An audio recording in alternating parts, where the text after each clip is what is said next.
నమస్కారం శివయ్య గారు. నమస్తే. ఇప్పుడున్న పరిస్థితుల బట్టి గ్రామాలు అభివృద్ధి చేయాలంటే ఏమేం చర్యలు తీసుకోవాలి? సహజంగా గ్రామాలు అభివృద్ధి చెందాలంటే ప్రజలందరూ సామరస్యంగా ఉండాలి. అలాగే ప్రజలు, అధికారులు, నాయకులు కలిసికట్టుగా గ్రామానికి అభివృద్ధికి దోహదపడాలి. ఆ అభివృద్ధి కమిటీలని రాజకీయాలకు అతీతంగా ఏ పార్టీ అయినా ప్రతి పార్టీ నుంచి కూడా ఒక వ్యక్తుల నాయకులను తీసుకొని అందరూ కలిసి ఒక అభివృద్ధి కమిటీని వేసుకోవాలి. రాజకీయాలంటే ఎలక్షన్ వరకే రాజకీయాలు ఉండాలి. తర్వాత నుంచి ప్రజలు ఆర్థికంగా, సామాజికంగా ఎలా ఎదగాలో అనేది ఆలోచించి అక్కడ ఉన్న నాయకులు, అధికారులు సామరస్యంగా మెలగాలి. రోడ్లే కానీ, లైట్లే కానీ, శానిటరీ వర్కే కానీ మొత్తం పంచాయతీ సర్పంచి, అక్కడ ఉన్న కార్యదర్శులు అందరూ కలిసిమెలిసి పనిచేసుకోవాలి. ఇండైరెక్ట్గా ప్రజల అభివృద్ధికి దోహదపడాలంటే ఆయా గ్రామ పంచాయతీలో ఇంటి పనులు కడితే పరోక్షంగా వాళ్ళ గ్రామాభివృద్ధికి దోహదపడినట్లే. కాబట్టి ప్రతి ఒక్కరు కూడా ఇంటి పన్ను, ట్యాబ్ బిల్లు అవన్నీ కట్టుకుంటే అభివృద్ధికి దోహదపడినట్లే. అదొకటిను, ప్రజలందరూ సామరస్యంగా మెలగాలి. సరిహద్దు తగులు, ఇలాంటి చిన్న చిన్న తగులు వస్తాయి. స్టేషన్కి వెళ్లకుండా గ్రామాల్లోనే నలుగురు పెద్ద మనుషుల మధ్య సరి చేసుకోవాలి. పొల్యూషన్ లేకుండా కాలుష్య నివారణకి మొక్కలు నాటాలి. ఆహార నియమాలు పాటించాలి. చెడు అలవాట్లకి దూరంగా ఉండాలి. ప్రతి ఒక్క తల్లిదండ్రి కూడా తన కొడుకుల్ని విద్యను అభ్యసించాలి. ఒక గోలుతో వాళ్ళని పెంచాలి, ఒక లక్ష్యంతో పెంచాలి. ప్రతి ఒక్క వ్యక్తి తనకన్నా తక్కువని చూసి జాలిపడాలి లేదా సాయం చేయాలి.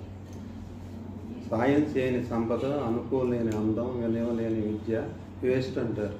కాబట్టి ప్రతి ఒక్కరూ సాయం చేసే విధానాన్ని అలవర్చుకోవాలి.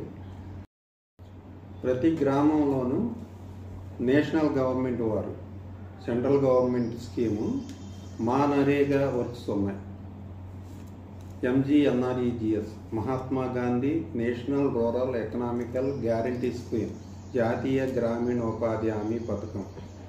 దానిలో ప్రతి పేదవాడికి 100 రోజులు పని కల్పించే విధానం చేశారు. దాని ద్వారా గ్రామాల్లో మంచి అభివృద్ధి జరుగుతుంది. అది రైతుకి అనుసంధానం చేస్తే ఇంకా చాలా బాగుంటుంది. ప్రతి గ్రామంలోనూ ఇప్పుడు ప్రతి ఒక్కరికి 100 రోజుల పని చూపించలేకపోతే మనం పని కల్పించుకోవాలి. డ్రైనేజీ వర్క్స్ కానీ, రోడ్డు వర్క్స్ కానీ వాళ్ళ ద్వారానే చేయించుకోవచ్చు. రెండోది, మొత్తం ఇల్లు కడుతున్నారు కానీ మొత్తం ఫ్లోరింగ్ చేసి డ్రైనేజీ మొత్తం రోడ్డు మీద పెడుతున్నారు.